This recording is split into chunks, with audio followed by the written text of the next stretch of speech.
right, everybody, coming to you with another video.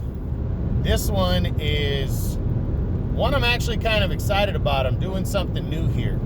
I got this idea over the weekend when one of my subscribers, I don't know his real name. I know his name online is XXX, so he gave me a great idea though on a fight. He asked me to do a breakdown of Manny Pacquiao and Floyd Mayweather if they would have fought back in 2009, in that area. And I thought about that, and I went, a breakdown video of who I thought would have won back then if they would have fought. And I really thought hard about that, and I went, that's a really good idea, because you know what, guys? Even when they ended up fighting in 2015, I wasn't doing videos. I don't believe I was on Instagram. I think I got on Instagram and all that stuff like in 16, 17, a year or two later. But, I wasn't doing that. I barely jumped on YouTube. I believe YouTube was right at the end of 2018 rolling into 19, I believe. So, I haven't been doing this very long in terms of all my videos on here and stuff. It's kind of a new thing for me. So, asking that question and putting it there, I was like, wow, that's a good idea. So that's what I'm going to do here. I'm going to do a breakdown of going into like 2010, who I think would have won between, and break down the fight between Mayweather and Pacquiao if they would have fought at 147.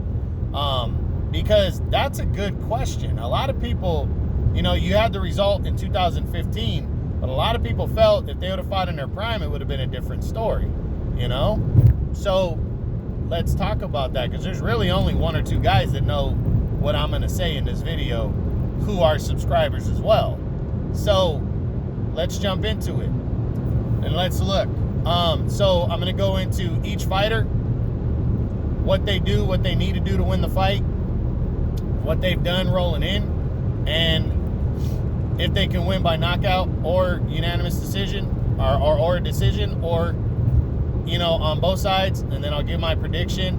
But before I give my prediction, I'm going to tell you who I picked in 2015 as well. So let's go into it. Mayweather versus Pacquiao in their primes, 2010, let's call it. So let's look at Floyd Mayweather Jr. coming into this fight. Mayweather was still, I think it was back in 2008, he had defeated Ricky Hatton impressively, knocked him out. That was after beating De La Hoya.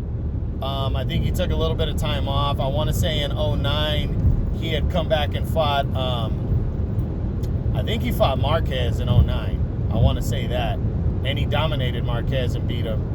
And he was kind of floating in and out of retirement, but was still welterweight champ, considered to be pound for pound best at the time, so no argument there. That's what he was doing. Right at the top of his game at welterweight. He had won his biggest fight in De La Hoya in 2007, and then I believe he beat Hatton either at the end of 2007 or in 2008, and took a little time off, and then 2009 beat Marquez impressively, and came in a few pounds overweight for the Marquez fight, but I don't think the weight mattered. He dominated Marquez either way. Now Pacquiao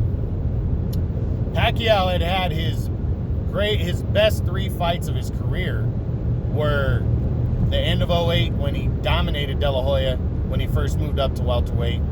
De La Hoya came down from 154 to 147 for the first time in like 5 years, and he absolutely just decimated De La Hoya. I mean, totally dominated him. De La Hoya was gassed. I think losing that weight really hurt him. Manny was a buzzsaw, and that was an 8th round TKO. Then he followed that up in May of 2009 with Ricky Hatton. Destroyed Ricky Hatton in 2 rounds, laid him out flat. Hatton's head bounced off the mat. Great knockout win. And then he took on Cotto in November of that year of 2009 and absolutely fucking kicked the shit out of Cotto. I mean, I thought Cotto had a good chance of beating Pacquiao, and man, I mean, the first couple rounds were close, but when he caught Cotto with that short right hook that he throws and put him down, oh man, just totally dominated him, after that. And then he knocked him down hard with a left in the fourth. And after that, you had Cotto just got on his bike for the rest of the fight, and Pacquiao ended up wearing him down and stopping him in the 12th from chasing him the whole time. But, man, that fight was won in the 3rd and 4th round for Pacquiao. It really was, because Cotto fought scared after that. But those are the best 3 wins of his professional career. They were huge. So, you know, that's what Pacquiao did rolling into this fight. So let's look at Mayweather, and let's take a look at what he would need to do to win this fight at the time. Mayweather's style is a counterpuncher. Counterpuncher, likes to throw first sometimes and beat you.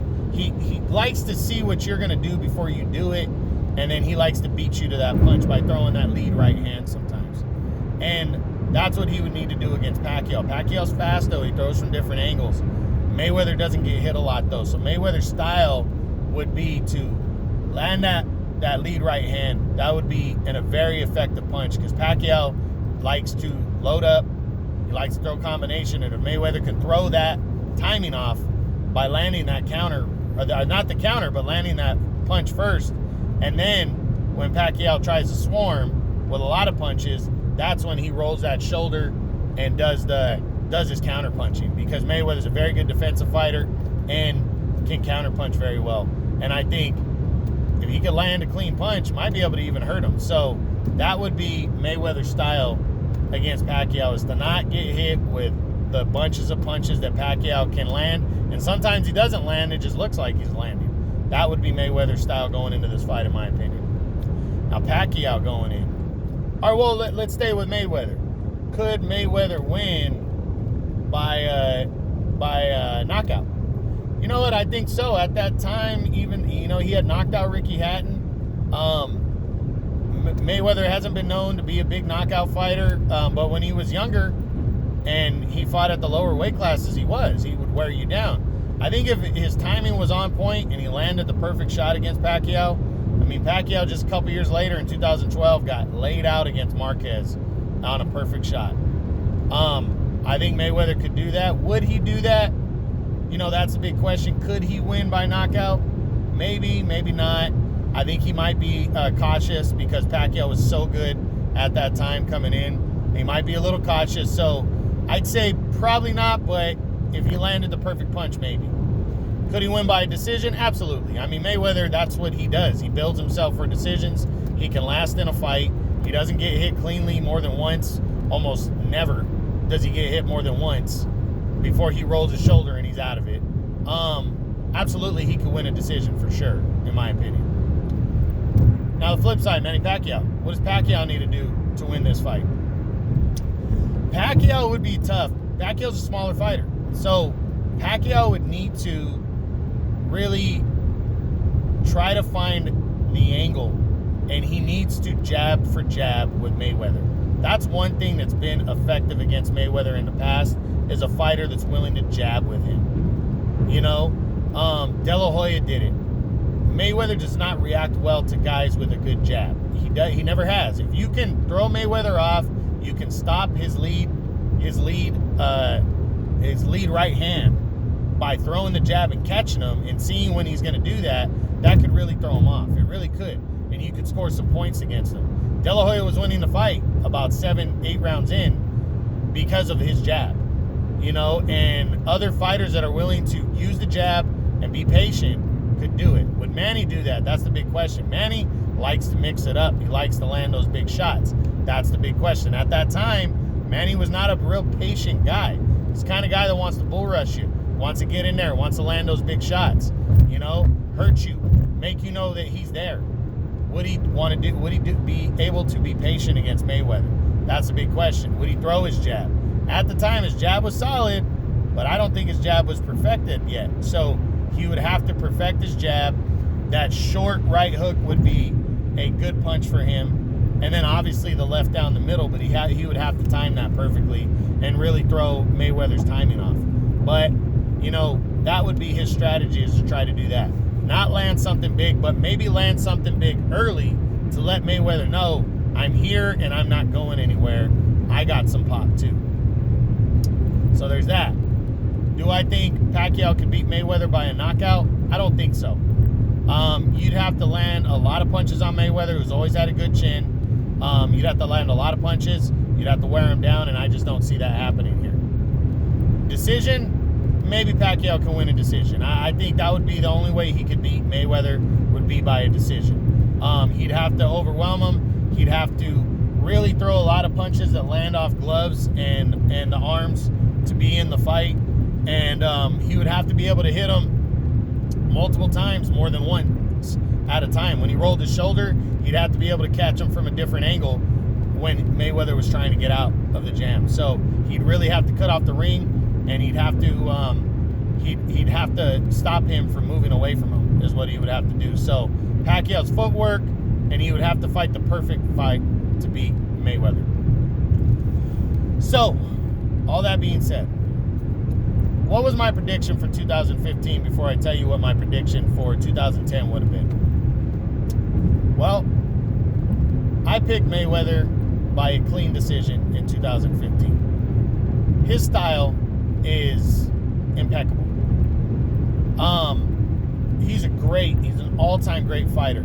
I'll tell you, the only reason I don't think Mayweather is TBE or the GOAT, greatest of all time, is not because of his accomplishments, not because of the victories. It's because Mayweather never dared to be great. He never went in there and put on a performance for the fans to show them, hey, this is for you guys, I love you, this is for my legacy. His legacy, I think what most people remember about most of his fights, it's not the moments in the fights, outside of maybe like Mosley, when Mosley knocked him down. It's not those moments. It's the money. Because that's what he was, Money Mayweather. When he became at the top of his game, he was Money May. And I think that's what people remember, is the money. And they remember Mayweather being the bad guy and always wanting to beat the bad guy, you know? And that's why I don't think Mayweather's the greatest of all time, because that's what he cared about more than anything. He cared about keeping that O on his record by all means necessary. And not because he loved being undefeated, not because he wanted to be the best ever. He did that so he would make more money, because if you're the villain and you're the bad guy and you're undefeated, everybody wants you to lose. So they pay that money more to see the bad guy lose. This is a wrestling tactic. And that's what Mayweather was. And that's why in 2015, it wasn't because of that. I just felt Mayweather was a bigger fighter. His defense was on point, and I didn't feel Pacquiao was going to get to him. I didn't. So I had Mayweather winning clean. A lot of people thought I was tripping. A lot of people thought the fight was going to be close. I did not. So basically, that was my same prediction for 2010. A lot of people are going to be upset by this. A lot of people are going to argue it. But I'm sorry. To me, on the grand scale of things, I think maybe by the time they're done, I think maybe Manny Pacquiao, even though 2015 happened the way it did, I think maybe Manny Pacquiao goes down as the greater fighter of all time, because of his daring to be great, his desire, his passion for the sport, that it wasn't just about the money, it was about winning, and it was about winning impressively. I think that maybe, because both of these guys are probably top 5, top 10 all time. That's how great they were. That's what they've accomplished. But I still think person to person matchup, styles make fights. And these two guys' styles, Mayweather has a style to beat Pacquiao all day, 10 out of 10 times. And I'll tell you why. This is the key point right here that I want everybody to understand. Why I believe that even in their prime, Mayweather would have beat him. Juan Manuel Marquez is why. He convinced me. And I'll tell you this. I'll tell you what I mean by that. Marquez fought Pacquiao 4 times. And he fought him close and tough all 4 times. And he even knocked him out the 4th time. Why? Because he was a counter puncher. Counter punching is about timing. It's about slipping the other guy's punch and landing your punch. And Marquez made every one of those fucking fights close. Every one with Pacquiao. Because of the counter punching ability that he had, right? Okay, so everybody can agree that Marquez is a great counter puncher. And he counter punched Pacquiao. And that's how he ended up knocking him out. That's how he ended up staying in fights. Well, Mayweather, is an even better counter puncher. Quicker, better defense also. than Marquez, and he's bigger. And what happened when those two counterpunchers came together? And I want to throw away the weight factor because they were both fighting in the welterweight limit. And it was a 3-pound difference. And okay, I understand that's significant. But Mayweather beat Marquez's ass when Marquez was at the top of his game, when he had won pretty much the undisputed lightweight title and he moved up. Yes, I understand the weight thing, but that fight would not have been close no matter what. You look at the style of that fight, Mayweather was, oh my God, just so much better. He could have knocked Marquez out. And that's why I feel wholeheartedly, after seeing the way he just dominated a very good Juan Manuel Marquez, I just feel like he would have just dominated Pacquiao. He would have beat him. I'm not saying he would have knocked him out. Maybe he would have, but I think Mayweather's the clear winner back in 2010. And Juan Manuel Marquez is my reason why. So that's it. I know I'm going to get some hate on this. I know people are going to disagree, but you know what? Triple X, thank you for the idea. I really enjoyed doing this one because this was one that needed to be done. Any other fantasy matchups you guys want, I'll do them. I'll break them down. From back in the day, I'd rather not it be in my time frame, which is about the Tyson era on. I would rather that, especially the 2000s when I graduated in 2001. So, you know, the 2000s on would be even better. That's been more my time. But I know a lot of the 90s too, and a little bit of the 80s in terms of the boxers and analyzing them and shit. But throw a fantasy matchup out there for me. If guys didn't fight, if they would have fought again, you know, Pacquiao Marquez 5, what would have happened if they would have fought? You know, that's a good example. I'm just saying, throw it out there. Let me know. Let me know what you would have thought if this guy would have fought that guy, or if they would have fought again, if they would have fought in a rematch, this or that. So let me know, guys. I hope you enjoyed it. That's the Mayweather Pacquiao breakdown. Hope you enjoyed it. True boxing. You've been hit with the truth.